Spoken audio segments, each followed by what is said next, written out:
Well, hello. It is Fear Nothing, Question Everything. We're back with my brand new series called Putting the Truth Back into True Crime. If you know me, it's probably been from TikTok. I have a channel over there. In this episode, we are discussing the Idaho4 case, mainly one of the original suspects, John Jack Schowalter. This is just if you haven't caught up on episode 1, watch it because it has relations to this. Let's get into it. Like, subscribe and all that other good stuff, and let me know your thoughts. For anyone who's new here, the Idaho4 case was 4 University of Idaho students lived in an off-campus sorority house. There were 6 people in the house that night. 4 people were found stabbed to death in the morning, and I believe the suspect they have behind bars is not the person who done it. I believe Brian Koberger is innocent. I believe the crime remains unsolved, and I won't stop until more people know about it. There was 2 surviving roommates that day, both who have very conflicting stories. We will discuss them in this series, and they were untouched, unharmed, and apparently didn't really hear much. However, in this episode, we are going to discuss John Jack Schowalter. His real name is John Roger Showalter, but he gets called Jack. Now let's get into it. John Jack Schowalter is a University of Idaho student. If you have been following these crimes for a while, you will maybe know him as Hoodie Guy. At the time the crimes occurred, Jack was a senior. Jack had been in a relationship with someone from another university, so he didn't spend much time hanging out with other people from the University of Idaho. So he wasn't as well known as some of the other older fraternity members. Jack was in the Delta Tau Delta fraternity, a fraternity with close ties to Zena and Maddie, with Maddie's boyfriend Jake also being a Delta. Jake had graduated and was in boys the night of the crimes. Not Jack, Jake. Jack, however, was suspended from his fraternity due to suspected hazing, a tradition that's still very much going on today, although the fraternities and sororities will never tell you that. With Jack's suspension, I believe he could only eat dinner at the house one night a week but could still attend other events, etc. However, he was told to be less of a priority to designated drivers due to his newfound suspension status. Jack Showalter was one of the last people to spend time with Kaylee and Maddie, 2 of the victims, alive. He was with them at the Corner Club that night. The Corner Club is a popular bar for senior university students, as they were legal age to drink at that point. Reports give the impression that senior students would rather go to the bars than some of the other fraternity parties going on around campus. Friends of the victims later made remarks about it being strange that Showalter would be at the bar with Kaylee and Maddie because he wasn't one of their usual friends, someone also describing it as odd. Now here's where it gets interesting. After the Corner Club, Kaylee and Maddie, along with Jack S., walked to the grub truck afterwards to get some mac and cheese. The grub truck is a local food truck, and that's what they call it. I believe it's called the Wandering Grub Truck or the Wandering something. Anyhow, I digress. When things stop making sense is when you watch the footage. The Grub Truck live streams their weekend's business on a live streaming platform called Twitch. Despite arriving with Kaylee and Maddie, Jack doesn't say a word to them. There are no interactions exchanged between the 3, with Jack standing in the background and Kaylee and Maddie staying together.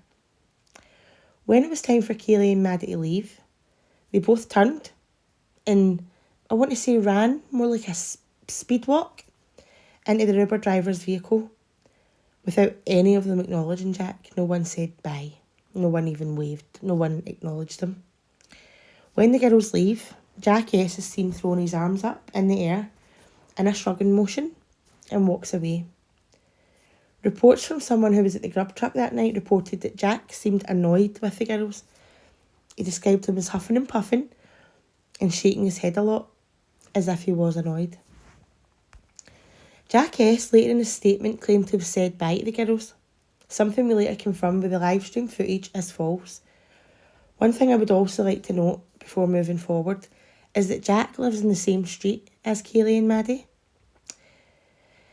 The apartments are literally probably less than 20 metres from the King Road house.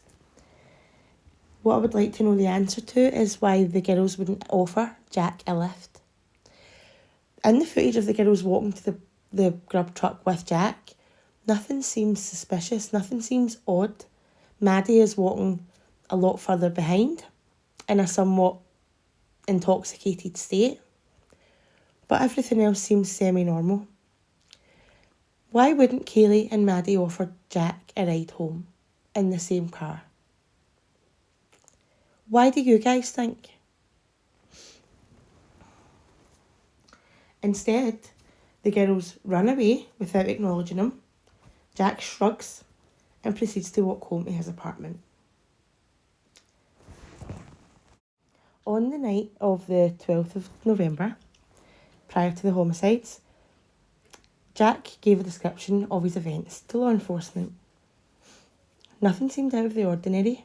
However, Jack's statement missed a vital piece of information. Or did it? When the police spoke to Showalter's friend, he told them that night, prior to Jack going to the bar, him and his friend had went to McDonald's. And then afterwards, they went to a store to buy a case of Key Light beers to split. Jack never stated this to the officers. When confronted, he explained that he'd been drinking heavily and it wouldn't be unusual for them to split a pack of beers, etc. The police questioned Jack further and showed Jack the message thread from the Monday morning, to which he explained he did. He explained that he can now remember that his friend had passed out, so he borrowed a backpack and split the beers and left. Police showed Jack a text message thread between him and his mate from the Monday morning. In the exchange, Jack mentions returning his mate's backpack before he heads out of town. Now, here's where things get extremely confusing. When processing the crime scene, police found a black backpack. In the backpack was, you guessed it, several Keystone Light beers. There was also Keystone Light beers found in the surviving roommate Bethany Funk's bedroom and on the stairs leading from the front door to the main floor. Police took the backpack and multiple beer cans as evidence and for analysis at the lab. But wait, there's more. When police were canvassing the area around the King Road house, they found what they thought was blood outside of Jack's apartment. The test was negative, and however, the police did notice that Jack's doorknob seemed cleaner and more shiny than the other doorknobs of the apartment complex, most of which had a layer of dust. Due to the testing of the blood being negative, law enforcement refused a warrant. That is until the 28th of November, I believe. A maintenance worker was called to Queen Road and needed access to Jack's apartment one day due to issues with the water. Jack was at his home in his parents' house in Boys and had been since Monday the 14th of November. Upon arrival to Jack's apartment, maintenance workers found blood in the bathroom in multiple places. This was reported to police, and this time they granted a warrant to search his apartment. When police entered Jack Schowalter's apartment, they found blood in more places in the bathroom. It was also in the living room leading to the hallway leading to the living room and on a light switch. Investigators took a total of 4 blood swabs from Jack's house that day. The results of those swabs confirmed that they belonged to Jack Schowalter. How? We don't know. It doesn't appear that law enforcement ever bothered to ask. And the beer cans? Well, we don't know who those belong to either, because Bill Thompson, the lead prosecutor in this case, stopped the analysis of the beer cans and the backpack exactly 1 week after Brian Kohlberger was arrested. But it gets even more strange.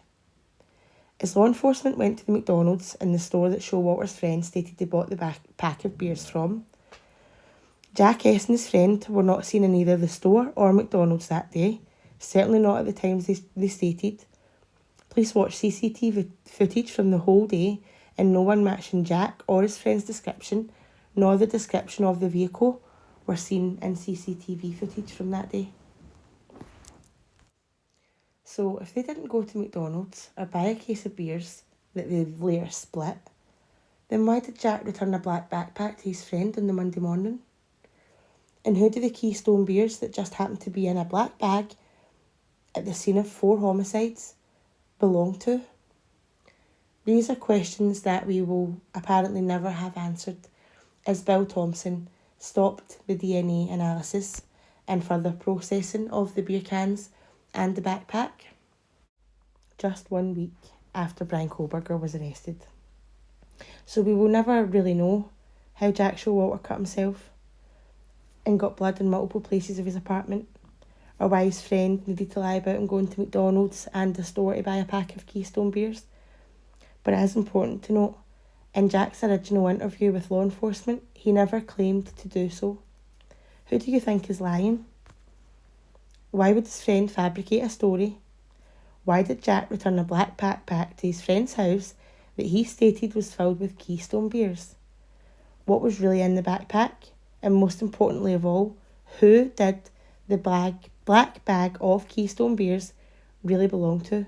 And why did Bill Thompson stop the lab analysis before finding this out? You're starting to see a pattern emerge here. On the 5th of December, Kaylee's sorority received an envelope. In the envelope was a pack of JFK likeness playing cards, another cryptic message. There were some cards from the pack. It just so happens that there was a pack of JFK comedy cards released in the 1960s.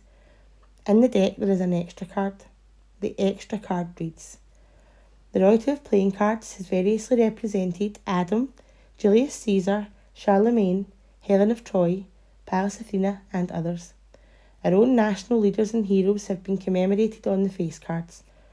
The Kennedy cards have been conceived within this tradition and confirm that voters have said in recent elections that we have a new Jack of Hearts. The White House is now a full house. Long live the King, the Queen, and the Jack." I'll leave you with this. The murders were committed in King Road. Jack S. lives on Queen Road. And the 2 suspects in the crime are called Jack. A White House on King Road. One was called John but calls himself Jack, just like JFK. Was someone trying to play a strange hoax? Or did someone know a little more than they should? I'll leave you to decide. Thanks for tuning in. I'll see you next time, where I discuss my own suspect. Take care. Bye.